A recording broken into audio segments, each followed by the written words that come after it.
Faixa 20. Laila Sankari, retrato.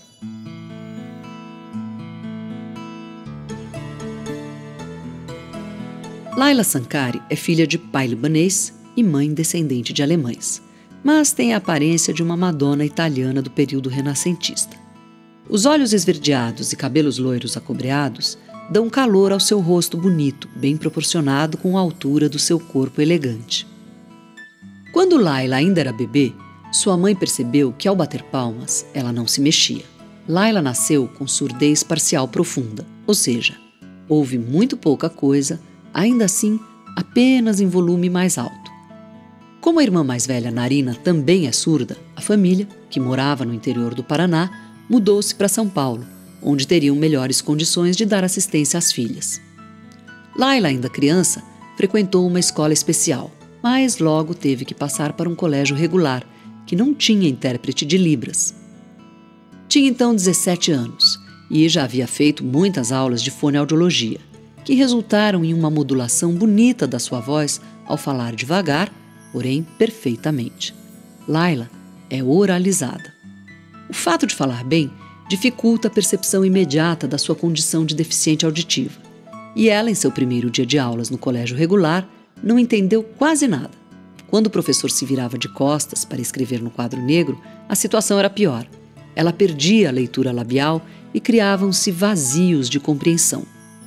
Foi preciso que a mãe explicasse a direção da escola, que Laila precisava sentar na frente e contar com a boa vontade dos professores, que precisariam falar mais devagar. A situação melhorou e as colegas ajudavam copiando o que ela não conseguia captar. Laila acabou se formando em comunicação. Perceberam a poesia da sua escolha?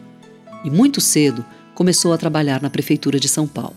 Lá, um novo desafio. Os colegas precisavam se adaptar e falar com ela de frente, enquanto ela mesma se atrapalhava com a rapidez do discurso do chefe e pedia a ele que falasse por escrito. Levou mais de um ano para que todos se acostumassem, mas o sistema acabou funcionando, pois Laila está há nada menos de 28 anos no mesmo emprego. Na juventude conheceu e namorou Raul Antônio, o marido com quem teve 3 filhos, mas as coisas nem sempre foram assim simples. Namorou 7 anos antes de casar, e nesses anos rompia e voltava. Em uma dessas separações, namorou um ouvinte. Não deu certo, segundo ela, por falta de paciência de ambos. Casou-se com Raul, que também é surdo, e teve o primeiro filho, Leandro. Com 1 ano, Leandro, que ouve, aprendendo a falar, chamava Laila e ela não ouvia. Chamava, e foi difícil explicar a ele que mamãe não escuta. Laila conta que tampou os ouvidos dele e apontava para ela própria para fazê-lo entender a sua sensação e a dificuldade de ouvir. Aos poucos ele foi compreendendo que precisava tocar de leve na mãe para chamar a sua atenção.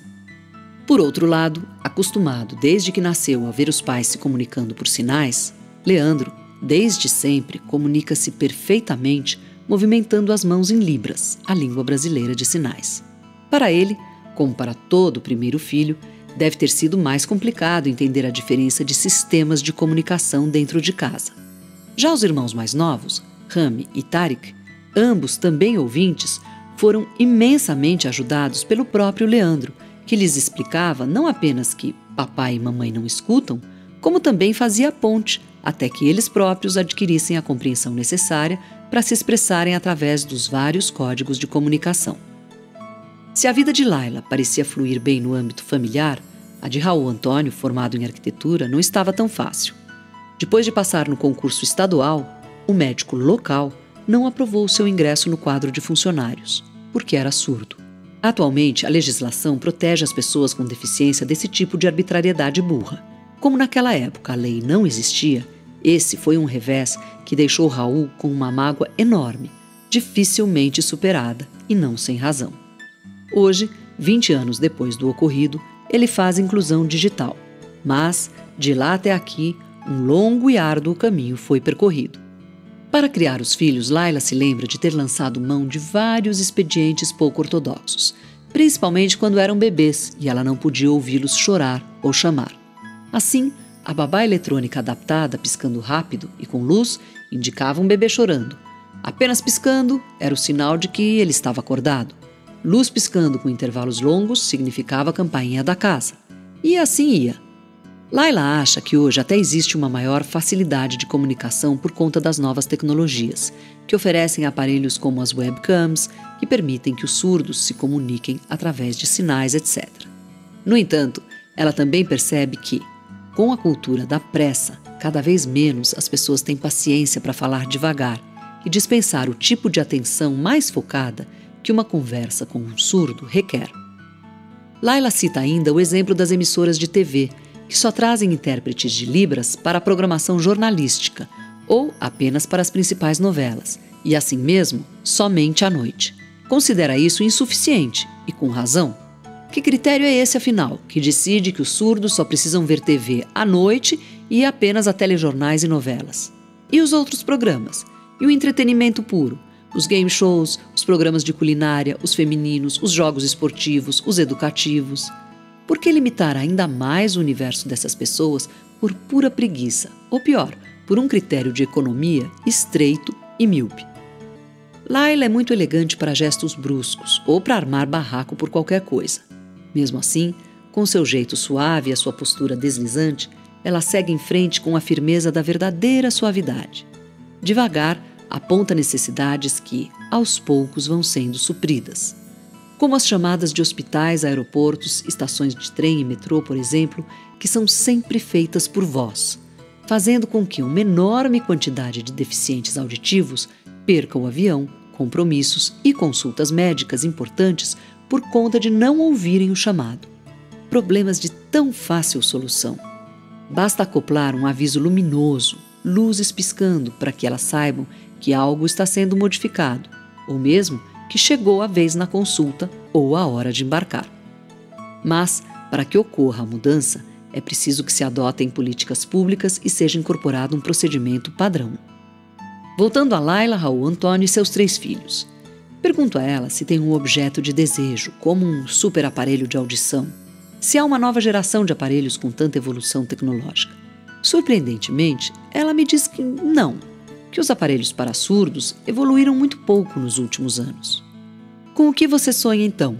Pergunto surpresa que as novas tecnologias tenham se sofisticado tanto no quesito telefonia, por exemplo, e tão pouco para uma ferramenta tão importante quanto o aparelho para surdez.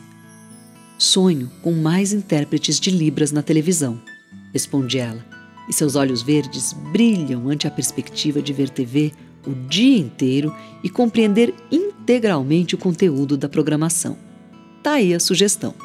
Com a vantagem que, ao colocar um intérprete de Libras permanentemente na tela traduzindo toda a sorte de assuntos durante todo o tempo da programação, as emissoras estariam agregando uma enorme vantagem, além de facilitar a compreensão da comunidade de surdos à sua programação. É que, de tanto ver os tradutores na tela, até mesmo os não surdos, com o tempo, aprenderiam o essencial da língua de Libras, iniciando assim uma onda de aprendizado lenta, sem dúvida, porém gradual e irreversível, e que, com o tempo, só pode resultar em uma maior integração entre todas as pessoas, surdas, ouvintes e de todas as nacionalidades.